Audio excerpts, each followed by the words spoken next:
Tetap harus mundur. Dalam sudut pandang saya. Betul, saya nanya sudut pandang Toel. Ya tetap. Alasannya kenapa? Kan sudah membawa Indonesia menang nih 2-0 lawan Arab Saudi. Assalamualaikum warahmatullahi wabarakatuh. Jumpa lagi kita di sini. Nah cuy, yang lagi viral nih, Bung Toel menginginkan Sintayong mundur. Dia mengkritisi Sintayong yang tak bisa memanfaatkan sumber daya pemain yang selalu bertambah. Ada apa dengan Bung Toel nih bro ya?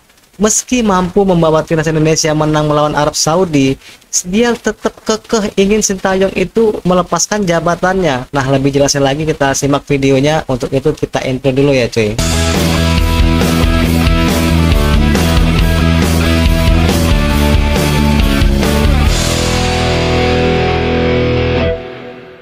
TV One buat berita hoax membuat perpecahan di timnas Indonesia.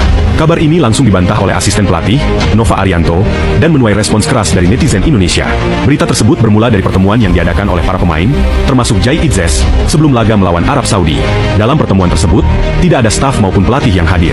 Namun, TV One mengangkat narasi bahwa absennya staf pelatih menunjukkan para pemain sudah tidak percaya lagi kepada Sintayong.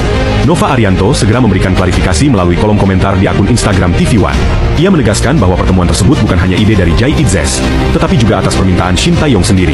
Nova juga mengingatkan semua pihak untuk berpikir positif demi kemajuan sepak bola Indonesia. TV One, ini TV One tuh sebenarnya ngapain sih? TV One blunder dengan mengeluarkan berita seperti ini. Jai Idzes kumpulkan pemain tanpa staf jadi bukti krisis kepercayaan timnas Indonesia pada Sintayong. Gua bingung sama TV One mana postingan habis itu di like nih sama si Toel ya kan? TV One ini selalu ngasih panggung sama si Toel. Gua nggak tahu ada apa sih sebenarnya TV One sama Toel. Bener dah, TV One ini selalu ngasih panggung ke si Toel. Kalau nggak salah sih postingannya udah dihapus ya guys ya. Tapi menurut gua ini sih gila sih bikin berita kayak gini. Berita kayak gini tuh bener-bener kayak memecah belah ya. Padahal Pak Sumarji kalau nggak salah bilang ini adalah langkah yang menurut gua menunjukkan bahwa Jai Idzes adalah seseorang dengan jiwa kepemimpinan yang sangat besar. Karena dia punya leadership yang tinggi, jadi dia ingin mengumpulkan pemainnya lagi gitu loh sebagai seorang kapten. Dan itu adalah nilai plus dari seorang Bang Jai. Jadi udah ya, stop bikin berita yang bisa memecah belah. Timnas kita lagi bener-bener apa ya, lagi kompak, jangan dipecah belah. Gimana tanggapannya teman-teman semua? Yuk kita komen, let's go! Ya seharusnya kita memberikan nilai plus bagi Jai Idzes ya cuy ya, karena beliau memiliki jiwa kepemimpinan yang sangat besar. Nah lalu apa salahnya seorang pemimpin tim memberikan arahan tanpa pelatih? Contohnya nih, di saat bertanding di lapangan, sang kapten memberikan arahan kepada timnya. Apa harus lapor dulu ke Sintayong?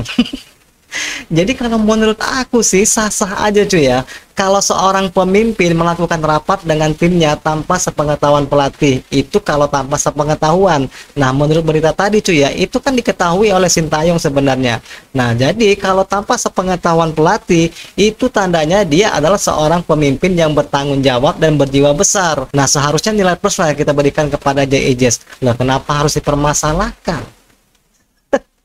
Salah satu kunci kemenangan timnas atas Arab Saudi adalah adanya rapat pemain tanpa pelatih, tanpa staf sebelum pertandingan.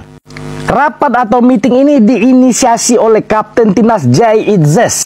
Jai Idzes mengajak semua pemain timnas rapat tanpa pelatih itu untuk menyatukan visi, menyatukan persepsi dan juga komunikasi, sehingga mereka mempunyai chemistry dan akhirnya berbuah kemenangan atas Arab Saudi.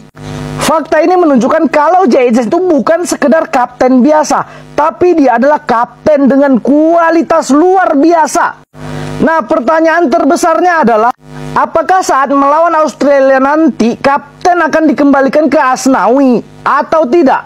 Kemarin Asnawi tidak dipanggil pada saat melawan Jepang dan Arab Saudi karena dia baru saja cedera hamstring. Nah, untuk bulan Maret 2025 nanti tentu Asnawi sudah sembuh. Jadi apakah Sintayong akan memanggil dia kembali atau tidak, dan akan menjadikan dia kapten kembali atau tidak? Ini adalah salah satu bagian dari evaluasi yang harus dilakukan terhadap timnas. Bukan membeda-bedakan Asnawi dan Jai Idzes, tapi menurutku Asnawi itu belum bisa melakukan apa yang sudah dilakukan oleh Jai Idzes. Karena seorang pemimpin itu dilahirkan, bukan dibentuk. Jadi harapanku, Jai Idzes still the captain. Salam Di Matteo. Jadi kita kembalikan lagi dengan Sintayong ya cuy ya. JIJ ini yang diturunkan atau Asnawi, itu hanya Sintayong lah yang tahu ya kan kualitas pemain. Dan tentunya Sintayong pasti sangat matang lah ya untuk memposisikan pemain. Kita juga pasti berharap menginginkan kemenangan atas Australia dan Bahrain cuy ya.